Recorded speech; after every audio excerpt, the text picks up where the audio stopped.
Good morning and welcome to Mornings on Main Street, Southern Middle Tennessee. I'm Chris Yow, filling in this week for Scott Stewart. Glad to be with you and back here in Southern Middle Tennessee. Don't get used to it. I will not be back next week. Good Lord willing, and Scott shows back up. But we've got a fantastic show for you. Of course, we're going to tell you all the news that is news from in and around Southern Middle Tennessee, as well as sports and weather from Patton, Wade Neely, and our friends at Tennessee Valley Weather. So all of that is coming your way here in the show. Until then, we start with the wrap in Maury County.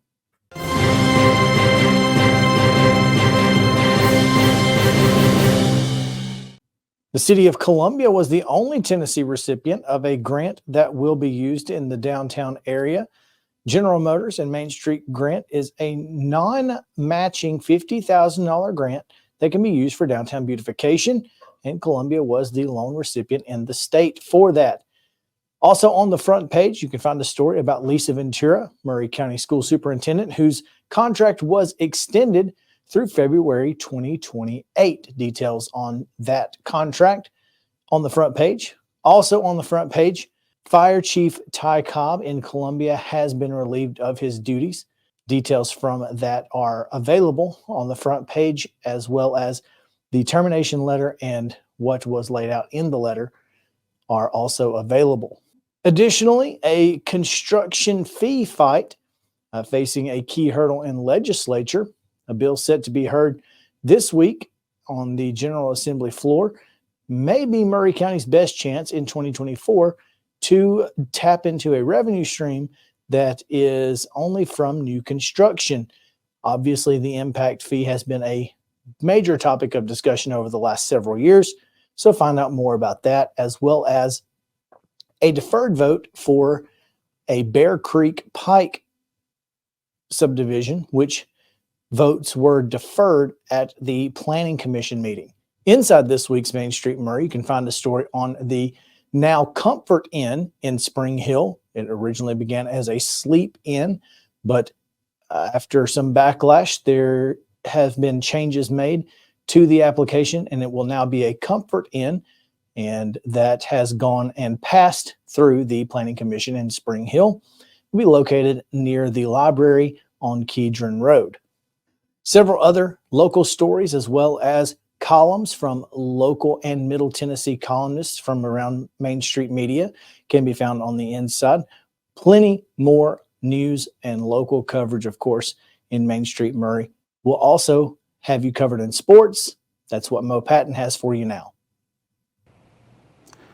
Hey, Main Street Maury, the print edition this week has coverage of high school basketball, if you can believe that. We were pretty well camped out over at the Murphy Center last week for coverage of Independence and Santa Fe. Santa Fe advancing to the Class 1A state semifinals. Independence coming off of a state runner-up finish last year in Class 4A, finishing the job this time around with the first boys basketball state championship in that program's history, the first in Williamson County in 35 years. So coverage of all of that in this week's print edition of Main Street Maury. Also, speaking of historic, we've got a baseball coach on the move here as Paul Lamb, who delivered Spring Hill's first baseball state championship back in 2016, announced over the weekend that he will be taking the job at the new Battle Creek High School when it opens this August. I almost said this fall, but clearly that's not the case. But yeah, Paul Lamb will be the new baseball coach down at Battle Creek after 18 seasons at Spring Hill. So coverage of that also in this week's print edition of Main Street Maury. Coming up this week, we will be swinging full force into spring sports since basketball's out of the way, including probably some girls flag football as Williamson County's programs will open their season this weekend. Also some coverage of some local baseball and softball and whatever else we come across between now and next Wednesday. So you can be sure and check that out in next week's print edition of Main Street Maury, as well as on the website at mainstreetmaury.com. So be sure and look out for all of that. Also, one last vestige of winter sports. We will have in print next week our Main Street Maury all area boys basketball, girls basketball, and wrestling teams. So look out for those next Wednesday as well. Thanks. Piggly Wiggly, located in Neely's Mill Shopping Center, is Columbia's locally owned and operated Cost Plus 10 grocery store dedicated to serving the community with low prices and smiling faces. Piggly Wiggly offers fresh, hand-cut meats daily, as well as daily hot plate lunches from their deli counter. You're certain to see smiling faces and a helping hand when you're here at Piggly Wiggly. Come by and check out our fresh produce, high-quality meats, and more. Down home, down the street, we'll see you at the Pig. Having a good, confident smile and being able to portray that positivity to others is really helpful. A professional family atmosphere is what we get every time we come here. Our hygienists do a better job at kind of assessing mouths and coming up with plans than most dentists do. They're very kind and they're very aware of other people. I think if there's things that I would want you to leave here with, I want you to feel like you were heard, that we listened to you, and I want you to feel like that your concerns were addressed. Whether you're an athlete or a weekend warrior, when it comes to your performance, don't settle for anything less than excellence. We're proud to announce that Mid-Tennessee Bone and Joint Clinic is now Tennessee Orthopedic Alliance of Columbia, where we are redefining sports medicine and orthopedics. Tennessee Orthopedic Alliance's team of expert sports medicine physicians understands the unique demands of your body. TOA Columbia specializes in personalized orthopedic care, offering state-of-the-art treatments for everything from sports injuries to joint replacements. Learn more at toacolumbia.com. Welcome back into Mornings on Main Street, Southern Middle Tennessee. Chris Yow filling in for Scott Stewart. Time now to take a look at the Pulaski Citizen. North 1st Street in Pulaski got a bit of an upgrade with its traffic lights. So now, as you are driving through downtown Pulaski, it's even prettier, if that were even possible. So make sure to take a trip downtown and check that out. Also, Giles County announced it will celebrate Ag Week in August this year, and you can find details from Jonah's story on the front page of the Pulaski Citizen. The Pulaski Board of Mayor and Aldermen also voted March 12th to annex property owned by Curry Farms on Beach Hill Road.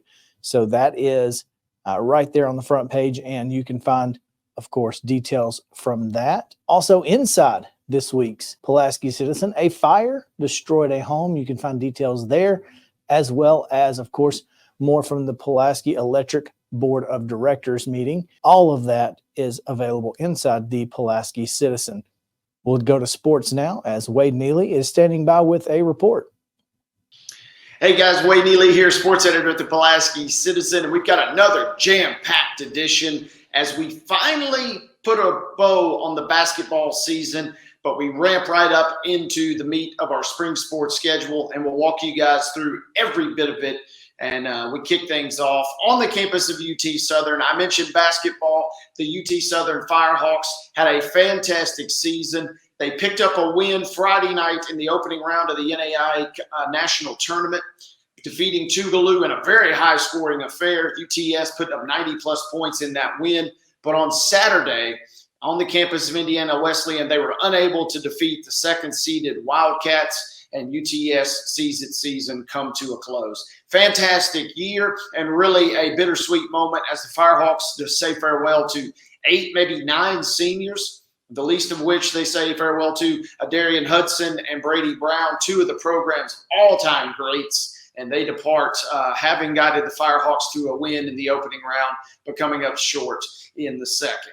So their season concludes. Another Firehawk team, however, is going to continue competition as the UTS cheer program. They won the conference championship just a couple of weekends ago down in Marietta, Georgia. And the Firehawks are led by a bevy of local products, including their head coach, Key Matthews, who's from right here. We're recording this in Columbia. But UTS has a roster full of local products. They win the conference championship.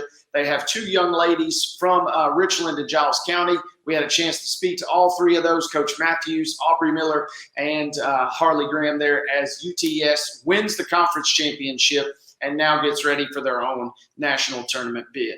I mentioned spring sports. They kicked off with a bang. We had 2 big broadcasts on Pulaski Citizen Live last week. We have articles from both of those ball games, as Mark Mize was on hand at the Richland softball game to kick off their season last Monday, and he was at the Giles County baseball game versus Loretto last Thursday. So you can check those out. We also have artwork from the Richland baseball team.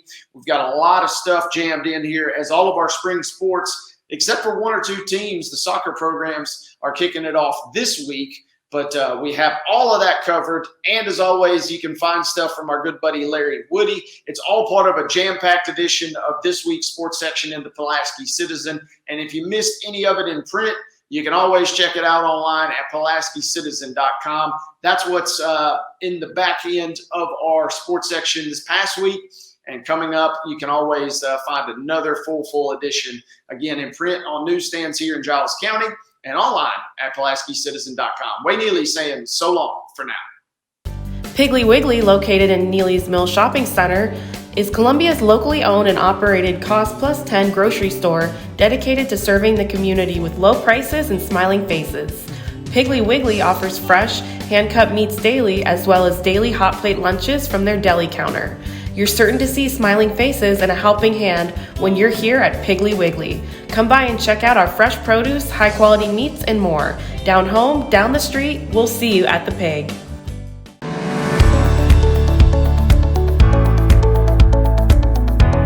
They have always met wildest expectations as far as taking care of my teeth and my health.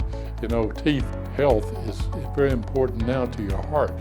And I told him one day, I said, I'd love to have nice teeth and nice hair. And he said, well, I can take care of the teeth, but I can't take care of the hair. And I said, you can make my teeth? He said, yeah. I said, well, let's go for it. And he did. And I have been tremendously pleased. Dr. Hart, if you need him at night, he's here. This staff here will take care of you 24/7. You don't have to worry about, I can't get a hold of my dentist, my tooth's hurting. No. They will be here for you. And if I could get Dr. Hart to take that same artistry that he has and grow hair, then he would be double rich.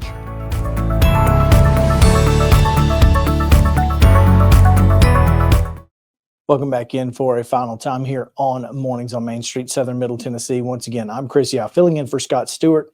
He'll be back next week, Lord willing. We'll talk now about the Lawrence County newspaper. It's the Lawrence Advocate. We've got front page stories here. Firefighters rescue victims trapped in flood waters as they were able to take two victims after their vehicle was swept away from a low water bridge on Giselle Road during a period of flooding on Friday.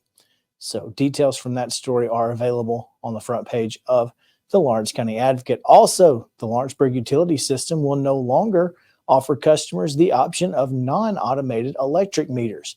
So if you are a new customer of Lawrenceburg Utility System or upcoming new customer, you may want to find exactly what that means for you on the front page of the paper.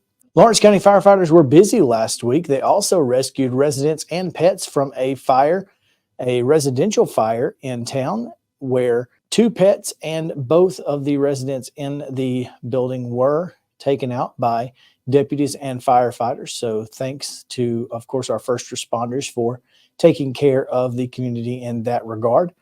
Details were revealed to the Lawrenceburg City Council as well last week on facade grants, as downtown Lawrenceburg received $250,000 to upgrade and renovate downtown facades. So if you are a downtown business owner and you are looking to upgrade your facade, make sure to talk with Allie Cobb with the Lawrenceburg Codes Department and make sure to apply for that today. Finally, on the front page, the Southern Tennessee Regional Hospital System in Lawrenceburg received the 2023 Operations Excellence Award for LifePoint Health's Central Division of Acute Care Facilities. So find details on that as well on the front page. Plenty more inside as well, including a safe haven box delivery. And now they will install it in the Lawrenceburg Fire Department. You can find Easter egg hunt details for the Miracle League players. Pre-registration for kindergarten is available online. All of that and more In sports, you can find plenty of photos from Loretto, Summertown, and Lawrence County's boys and girls basketball teams as several players were honored throughout the season. This is going to conclude the basketball coverage in the Lawrence County area. We move on to spring sports, so make sure to get ready to pick up your copy as baseball, softball, and boys soccer, as well as tennis. Of course, that's fantastic Summertown tennis team as they're going for another state championship. So, of course, you can take care online, lawrencecountyadvocate.com. And don't forget that it is now time for the Main Street Awards in Lawrence County.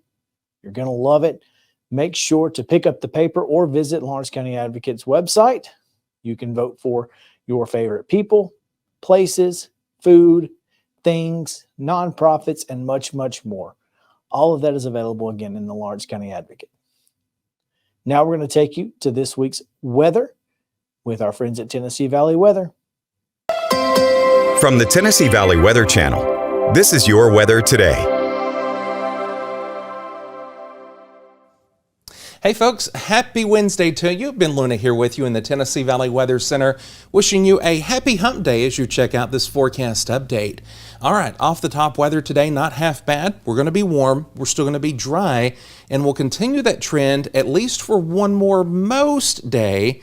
There is a little bit of a catch in the forecast as we look ahead to tomorrow and then Friday. Yeah, kind of yucky around here thanks to some rainfall that's going to find its way into the region. More on that and the rest of your complete springtime forecast now that we are officially in the spring season that arrived at around 10 o'clock last night. Let's hop right into it. Here's a look at satellite and radar. This is over the past 24 hours. Good looking weather across the area yesterday. We're going to continue that trend for the most part today, thanks to that ridge of high pressure that is moving off to the south and maintaining good looking weather for us here in the Tennessee Valley. Here's a look at your futurecast as we step through the course of the day. Temperatures rebounding nicely. Looking into the afternoon, we'll be back in the mid-60s by lunchtime and then knocking on the back door of the 70s here for daytime highs, all under a mostly sunny sky. Now, for tomorrow, we're going to start dry. Notice clouds will start to increase a smidge overnight. Thursday, we'll see a partly to mostly cloudy sky by the midday. And then I think we might actually be looking at a chance for a few little sprinkles to show up here late in the day on Thursday. And then more rain will build in as our next weather maker crosses over the region Friday. And then that should be out of here and gone by Friday night. So I think our weekend, mostly for the start, looks good. Now here's your day builder forecast from our friends at Parks Lumber Company. We're going to be just fine as we head through this afternoon with plenty of sunshine and temperatures that are plumb near perfect outside. We'll call it 70 for today's high. For tomorrow, rain begins to show up here late in the evening. I think daytime activity should be good for tomorrow, and then showers here on and off for most of the day Friday. Notice temperatures take a little bit of a back step as we move into spring's first weekend for 2024. Sunday, though, looks nice back in the 70s there. Unfortunately, we've got to slow down the nice weather because we've got more rain activity that's going to be knocking on the back door. We'll pick up showers here as we look ahead toward late Monday and then into Tuesday of next week. That is a full breakdown on your forecast from the Tennessee Valley Weather Channel. Fred Gossage is here live at 5, and Kelly, of course, is live at noon. Have a great day. We'll talk to you soon. That's going to do it for this edition of Mornings on Main Street, Southern Middle Tennessee. Don't forget, Mule Day is coming up in Maury County and Columbia. Come on down to downtown Mule Day festivities. We've got, of course, the parade on Saturday and many, many other activities. You can find details on that coming up in a future edition of Main Street Maury. We'll have an entire section dedicated to Mule Day. So please, if you are from the area, make sure to come out. If you're not from the Southern Middle Tennessee area, make plans. Come see us. We have beautiful downtown areas in Giles County, Pulaski, Lawrenceburg, and in Columbia. And we would love to see you guys come on down. Once again, for Scott Stewart, and of course, Mo Patton, Wade Neely, and our friends at Tennessee Valley Weather, I'm Chris Yow saying have a great week. We'll see you next time.